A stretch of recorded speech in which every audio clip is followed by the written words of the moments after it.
You wouldn't believe what happened with these terrifying outdoor adventures.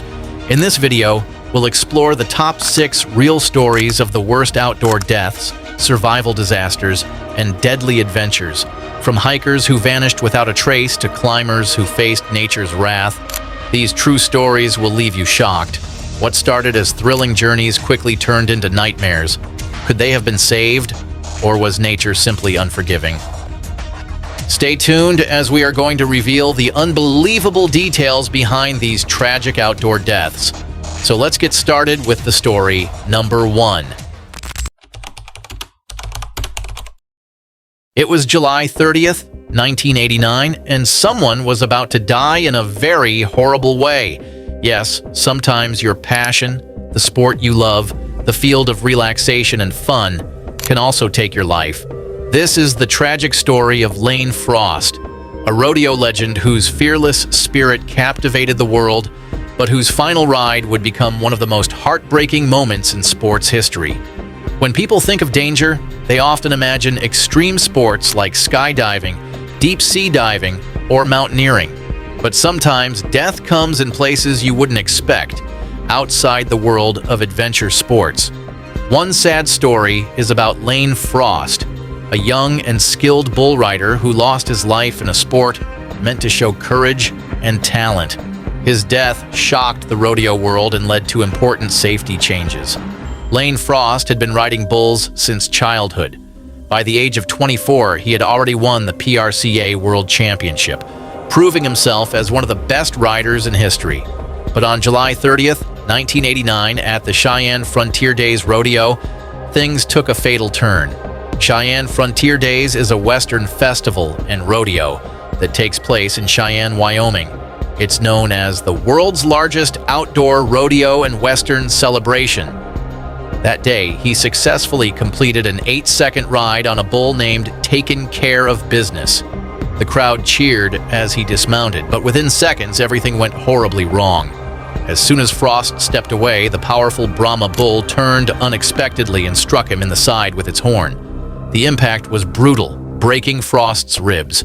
Though he tried to run, he suddenly collapsed onto the muddy arena floor. His broken ribs had punctured his heart and lungs. The medical team rushed him to the hospital, but he was pronounced dead. He was only 25 years old. His death was a shocking reminder of how unpredictable life can be.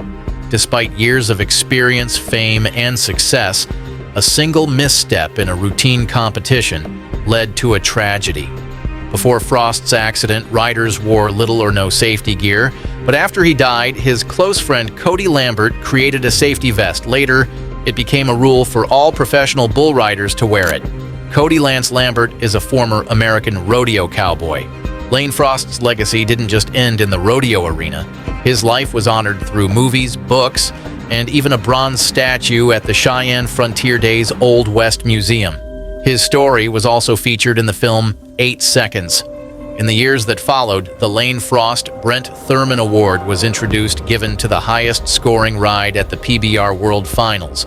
His tragic end may have been unexpected, but it changed the sport forever. Sometimes the worst deaths don't happen in dangerous adventures, but in an unexpected way. Lane Frost's story proves that even in a controlled environment, life can take an unexpected turn. His death was heartbreaking, but his legacy continues to protect and inspire bull riders around the world. This case will show you how painful the end can be, and how sometimes torture takes away all hope. It's a true example of helplessness and hopelessness. This is the story of Mike Turner. The mountains of Wyoming's Fitzpatrick Wilderness were special to Mike Turner. The tall mountains and clear lakes made him feel calm and connected. In August 1998, the 48-year-old experienced hiker set out on what was meant to be a 9-day solo journey through this stunning landscape, accompanied only by his faithful pet. 4 days into his hike, Mike made an important decision. He saw that the pet's paws were getting sore from walking on the icy ground, so he decided to take a different route to protect his dog. This meant leaving the path he had planned, but Mike trusted his survival skills and had extra supplies for emergencies. He had no way of knowing that this kind choice would lead to disaster. That afternoon, while taking a water break at 11,000 feet, his pet suddenly ran into the trees after spotting a lake below. Mike quickly followed his dog and came out onto a steep slope covered with huge boulders. As he moved from rock to reach his pet, Andy, he stepped on an unsteady boulder. When he tried to jump to safety, he slipped and fell between two massive rocks.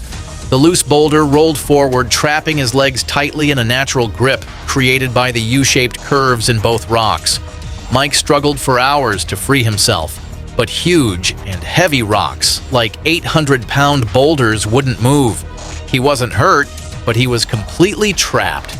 Realizing how serious his situation was, he set up a small camp using his sleeping bag and tent cover to protect himself from the harsh weather, burning hot days, and freezing cold nights. He carefully saved his small water supply and even tried to throw a water bottle tied to a rope into the nearby lake, but it didn't work. As the days passed, Mike wrote about his struggle in his journal and on any surface he could reach. His words showed his battle between fear and faith. He worried about his legs, which were going numb, and felt deep loneliness. But the hardest part was thinking about his family and his children. He felt heartbroken and full of regret for taking the different path that led to this moment. By the last day, Mike was extremely weak. His final words, though hard to read, showed that he had accepted his fate and found peace in his faith again. In one last act of love, he took off his wedding ring and carefully placed it on a nearby rock, hoping his family would find it and keep it as a memory of him. With that, Mike Turner made peace with his fate and prepared for the end. Imagine being stuck alone under heavy rocks in a lonely place, hungry and thirsty. Memories of loved ones fill your mind, and regret sinks in. Why did I come here? The wait for death feels endless. It's the most terrifying situation anyone can imagine. But for Mike Turner, this was real. He faced it, helpless and alone. And in the end, he died in a painful way. The discovery of Mike's body came nearly a month after he first went missing. A hiker named Stuart saw him sitting against the boulder that had claimed his life while in another part of the wilderness. Actually, on August 31st, a search team set out, hoping to find answers about Mike Turner. That same day, hiker Jeff Stewart was making his way through the rocky trails of the Wind Rivers. As he carefully stepped over loose rocks, he looked up and saw something strange. About 50 yards away, a man was sitting among the stones. Stewart had seen missing posters at the trailhead and instantly knew who it was. He called out, "Hey, are you all right?" But there was no answer. Deep down, he already knew Mike Turner was gone. Mike's loyal dog, Andy, had been found alive and was even trying to lead searchers back to his owner. The place where Mike was trapped was so far from any trail that it took Brian 3 days just to return and report what he had found. This showed just how remote and lonely Mike had been in his final days. In a heartbreaking final gesture, flowers arrived for Mike's family. He had sent them before his journey with a note thanking them for supporting his adventure and telling them they were in his thoughts. The fact that this message reached them while Mike was still alive but helpless in the wilderness made the story even more painful. His tragic experience is a powerful reminder to cherish our loved ones and respect the dangers of nature. Now, let's talk about two best friends who faced a horrible situation. Both were struggling to survive, but one had to make a painful decision. One friend had to take the life of his best friend to release him from unbearable suffering. This tragic story is about David Coughlin and Rafi Kodakian. In August 1999, David Coughlin and Rafi Kodakian, best friends from Boston, embarked on a road trip to California before Coughlin was set to begin graduate school. Their journey took a tragic turn when they decided to camp in Carlsbad Caverns National Park, New Mexico, but soon got lost in the harsh desert terrain. Unprepared for the extreme conditions, they struggled with dehydration and exhaustion, leading to one of the most controversial survival cases in recent history. Despite carrying only a limited water supply, The two men attempted to survive by eating cactus fruit and even drinking their own urine. However, their inexperience with reading a topographical map made it nearly impossible to navigate their way back to safety. As the days passed, Coughlin's condition deteriorated, and he began vomiting, which Kodakian interpreted as severe dehydration and suffering. In August 1999, Kodakian wrote in his journal that he had stabbed Coughlin twice in the chest. He said it was an act of mercy because his friend was begging to end his pain.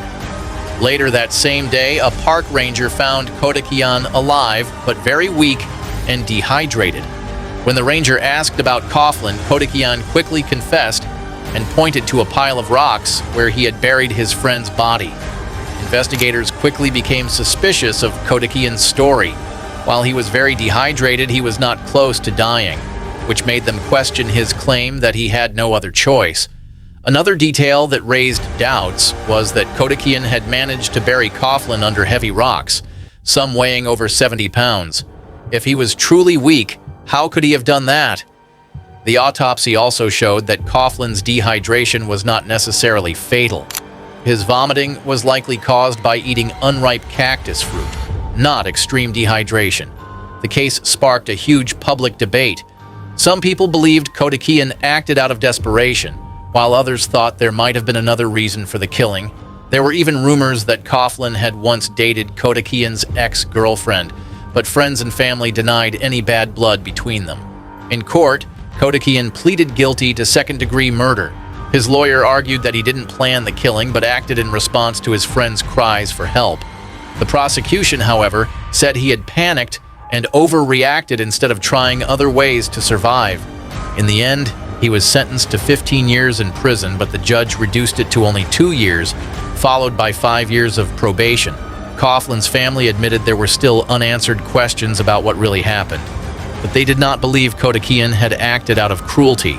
Even so, the case remained controversial, with people still debating whether it was a true act of mercy or a reckless mistake. This tragic story serves as a warning about survival, decision-making, and how stress can push people to make life-changing choices. Experts say that better preparation, bringing more water, knowing how to navigate, and having an emergency plan could have prevented this tragedy. Even decades later, David Coughlin's death remains a chilling reminder of how desperation can lead to irreversible actions. It continues to spark difficult questions about survival, responsibility, and what truly separates mercy from murder. On February 2nd, 2024, 12-year-old Clark Harmon arrived at Trails, Carolina, a wilderness therapy camp in North Carolina. His parents sent him there, hoping it would help with his ADHD and anxiety. Like many families, they believed that outdoor therapy could provide structure, discipline, and emotional healing. However, what was supposed to be a place of recovery turned into a nightmare. Within hours of his arrival, Clark was found unresponsive in his cabin. Clark was placed in cabin 6 with 4 other campers. That evening, staff members assigned to supervise them were supposed to ensure their safety. However, something went terribly wrong.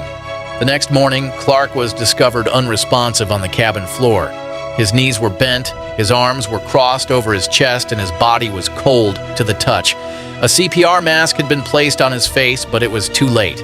Police arriving at the scene noted unusual discoloration near his eyes, and a disturbing detail: his pants and underwear were found near his shoulder. A key factor in Clark's death was a bivy bag, a small enclosed sleeping sack meant for emergency outdoor use. These bags are typically used by hikers and mountaineers to protect against the elements, but Clark had been placed inside one while indoors. Experts warn that fully closing a bivy bag can cause suffocation. Yet, Trails Carolina staff had placed Clark in one without proper precautions. The use of this bag has raised serious questions about the camp's safety practices. One of the most shocking aspects of the case is how long it took for authorities to be notified. Reports indicate that Clark had likely stopped moving in the early hours of the morning, yet 911 was not called until hours later. Why was he found in the bivy sack, and why didn't the authorities check on them properly at night? Even after his death was reported, the camp refused to cooperate fully with law enforcement. They denied access to the other campers in Cabin 6, withheld their names, and delayed the investigation. This lack of transparency has only added to suspicions about what really happened that night. After a few days, an autopsy was conducted, and it confirmed that Clark died from asphyxia due to smothering. This finding has intensified scrutiny on Trails Carolina and its staff. If Clark suffocated inside the bivy bag, why did no one intervene when he showed signs of distress? And why did it take so long to report his condition? Clark's death is not the first tragedy linked to Trails Carolina. In 2014, 17-year-old Alec Lansing died after attempting to run away from the camp. He was found 2 weeks later at the bottom of a gorge. Investigators determined that the camp had failed to supervise him properly, yet despite being fined over $100,000, Trails Carolina continued to operate. Clark's death has renewed calls to shut down the facility permanently. Wilderness therapy programs like Trails Carolina promise to help struggling youth through outdoor survival training and discipline. However, these programs often lack proper medical oversight, and many have been accused of using abusive methods. Former campers have said they were tied up, made to suffer in tough conditions, and not given basic needs. Since there are no strict government rules, these programs keep running without much oversight. Following Clark's death, the North Carolina Department of Health and Human Services, DHHS, took action. They removed all campers from Trails Carolina and suspended new admissions. There are also efforts to revoke the camp's license entirely. Additionally, lawmakers are pushing for stricter regulations on wilderness therapy camps to prevent further tragedies. Parents and advocacy groups are calling for more transparency and oversight to ensure the safety of children in these programs. Clark's parents are devastated by his death and are demanding answers. They trusted Trails Carolina to care for their son, but instead, he lost his life under their supervision. They, along with other families who have lost children in similar programs, are now pushing for legal action against the camp. They hope to hold those responsible accountable and prevent other families from suffering the same fate. The death of Clark Harmon has sent shockwaves through the troubled teen industry. It has exposed the dangers of wilderness therapy programs and raised serious concerns about their lack of regulation. While Trails Carolina may face closure, many similar programs still operate across the country. Clark's story serves as a heartbreaking reminder that stricter laws and oversight are desperately needed to protect vulnerable children from harm. Clark's tragic death must not be forgotten. His case should serve as a warning to parents considering wilderness therapy programs. As investigations continue, one question remains: how many more children must suffer before real change is made? Stephen Otter Olshansky was well known in the long-distance hiking world. He loved the outdoors and had spent years walking some of America's toughest trails, including the Appalachian Trail, AT, and the Pacific Crest Trail, PCT. He had hiked the Pacific Crest Trail and the Appalachian Trail multiple times, and then hiked the Continental Divide Trail 3 times, according to his own account in a blog from 2014, when he was northbound on the CDT again. His brother called him a triple crown holder because of his many completions of the long-distance trails and other shorter trails as well. And he was certainly aware of the risks. But this time, his final adventure turned into a sad story of survival, isolation, and death on the Continental Divide Trail, CDT, in New Mexico. His body was found in early 2016, months after he disappeared, making people question the dangers of hiking alone in remote areas. Otter, as friends called him, was an experienced hiker who deeply loved nature. Over the years, he had walked thousands of miles and was respected for his survival skills. But despite his experience, he made a deadly mistake, attempting the CDT in winter.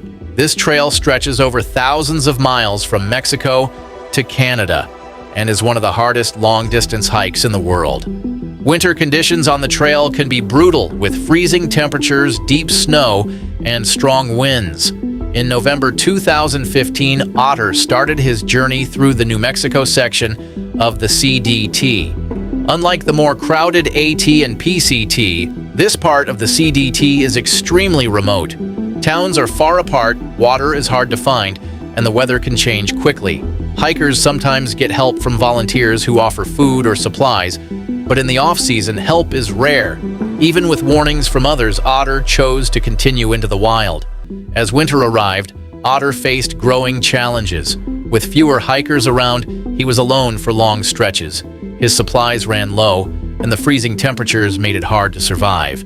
The exact details of his final days are unknown, but his last known contact was in early December. After that, there was nothing. No calls, no messages, and no signs of him on the trail.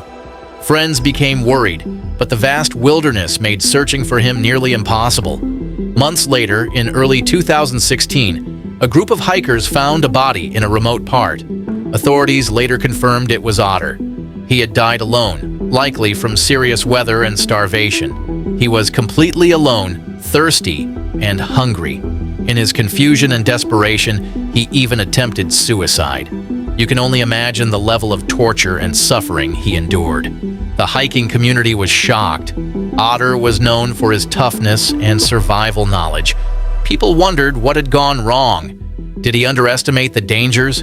Could he not reach safety in time? These questions remain unanswered.